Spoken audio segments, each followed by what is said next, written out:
So we're making good progress on the trailer. A lot of stuff has come in over the last week. Solar stuff, batteries, switches, other electrical components. I've also cleaned up some of the electrical wiring from the last video. So let's see what is behind door number 1. Renogy, LiTime, whatever, however you say it. Some switches and other electrical components. Let's check it all out.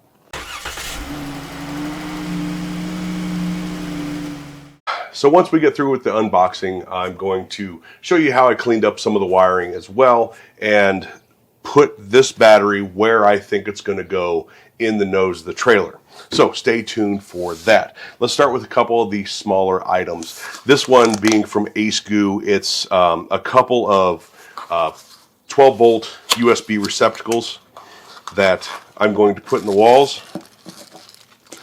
They are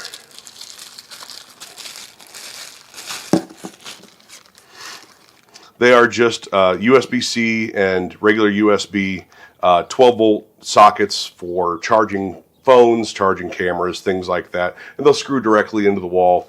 No need for a box for these. All right, since we're on the 12-volt stuff, we're going to go ahead and open this box. This box has, some fittings in it, stuff like that, some eyelets. These are 12-volt bus bars. So, I'm not going to unscrew it now, but positive, negative bus bars for 12-volt.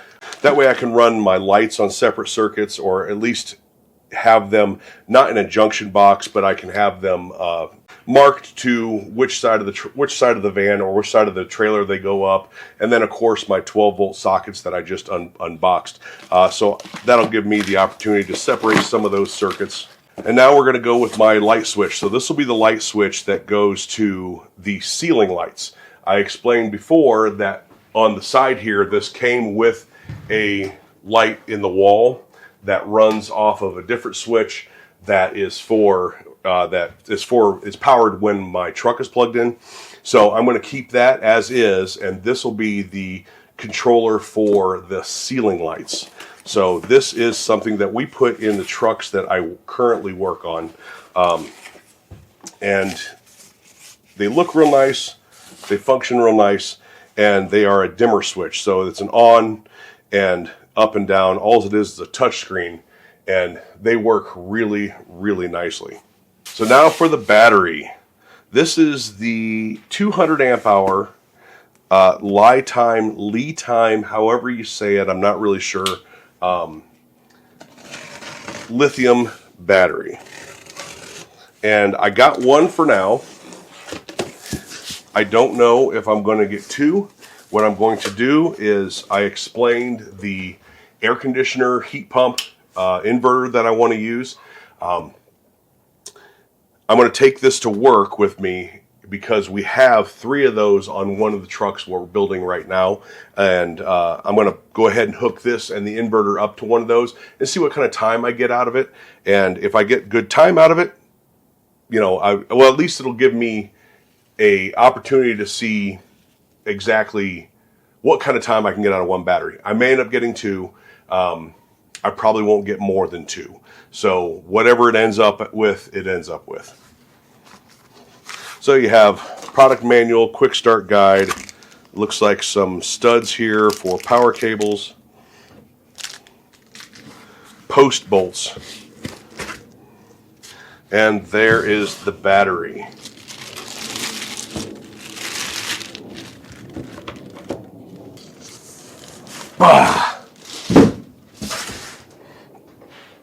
There is your 12 volt, your 12 volt, 200 amp hour. If I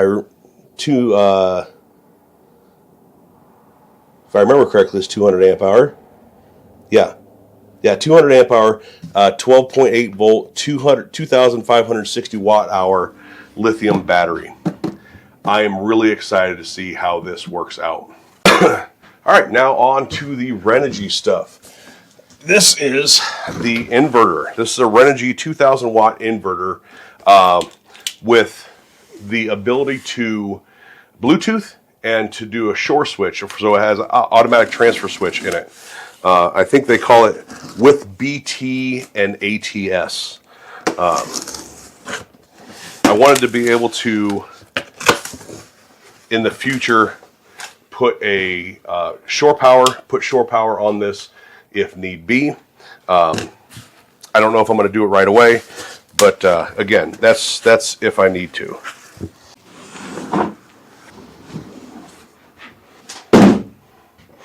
So we have screws and hardware. This is probably mounting stuff. Got some cables, which is cool.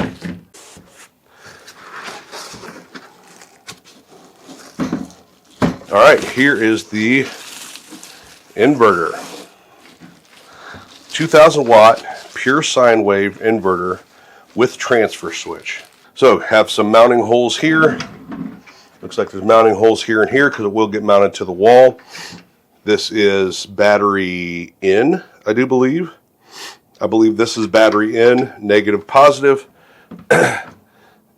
And this is out. So it's got AC out here. It's got a remote plug, USB, some switches here, on, off,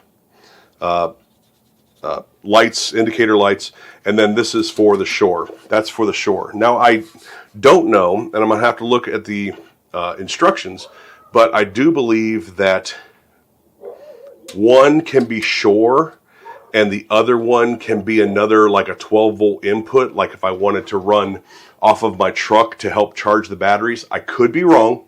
I probably am wrong because I know very little about this, but there's here's for shore, on, off, USB, and power in.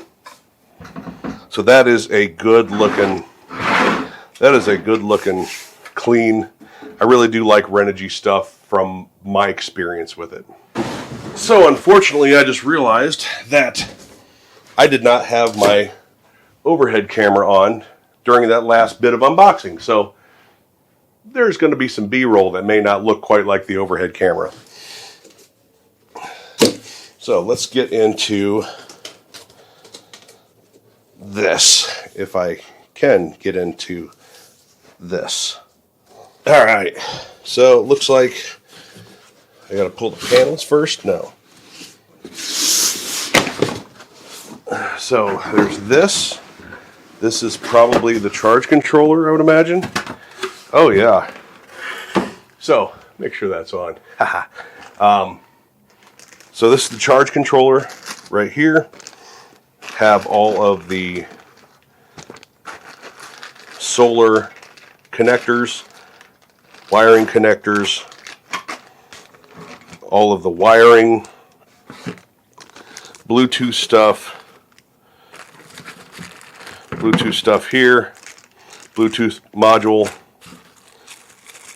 a bus bar, and this is the fuse. So let's quickly just take this out. It's exciting. So this is where, so it looks like positive, negative solar, battery, and I don't know what the light switch means. I don't know if that's out.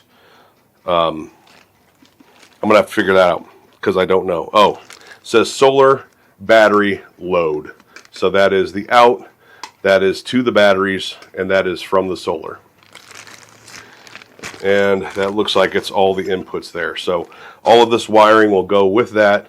So my load will go out to my inverter, from my inverter to the bus bars where I separate the load out.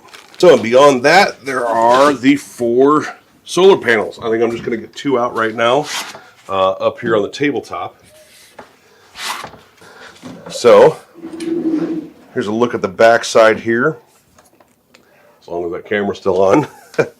So here's your 100 watt each,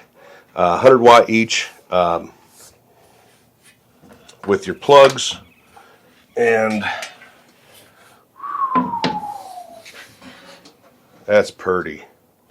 That's pretty. And so my intention is to probably, it depends on how I can mount these things. So you see these holes here, right? You see all these holes here. I need to look at where are the mounting brackets? Mounting brackets should be in here somewhere. All right, these are probably the mounting brackets. They were in the other box. Yes. Okay. So these are your mounting brackets right here. And it looks like they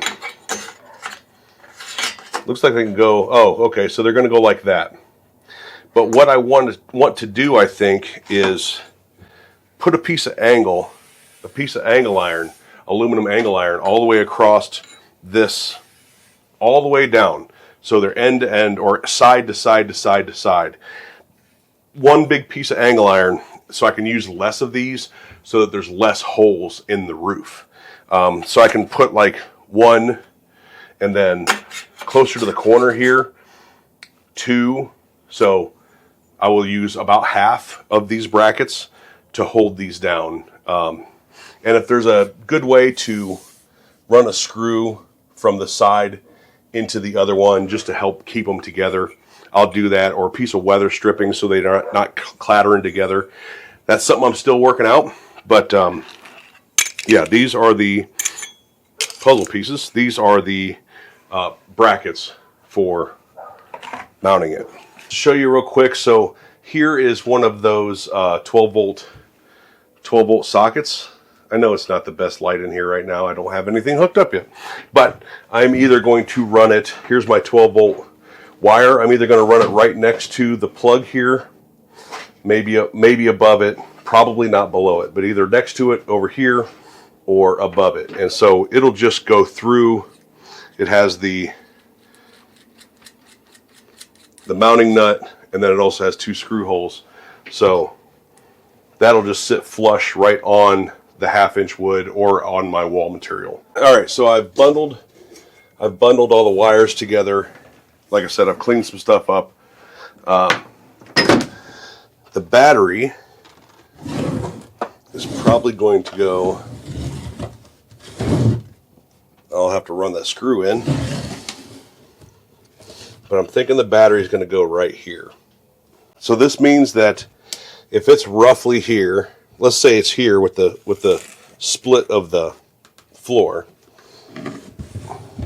then I can run two of them side by side, and this is where I planned on my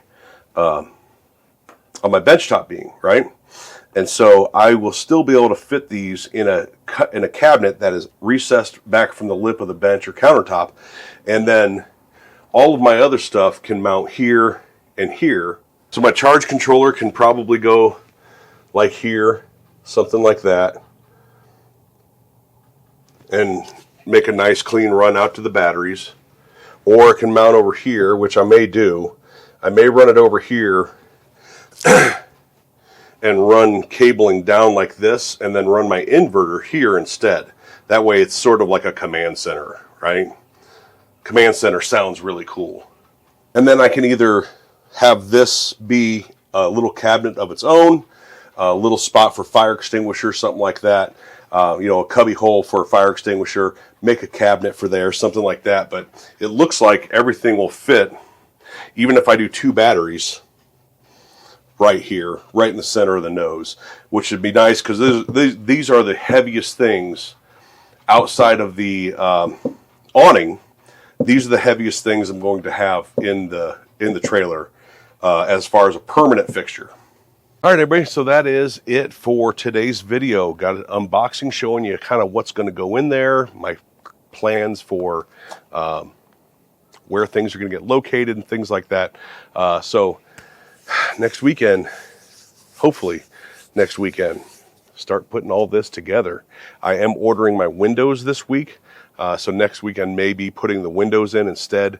Just depends on how fast I can get other stuff around for all the solar and electric stuff.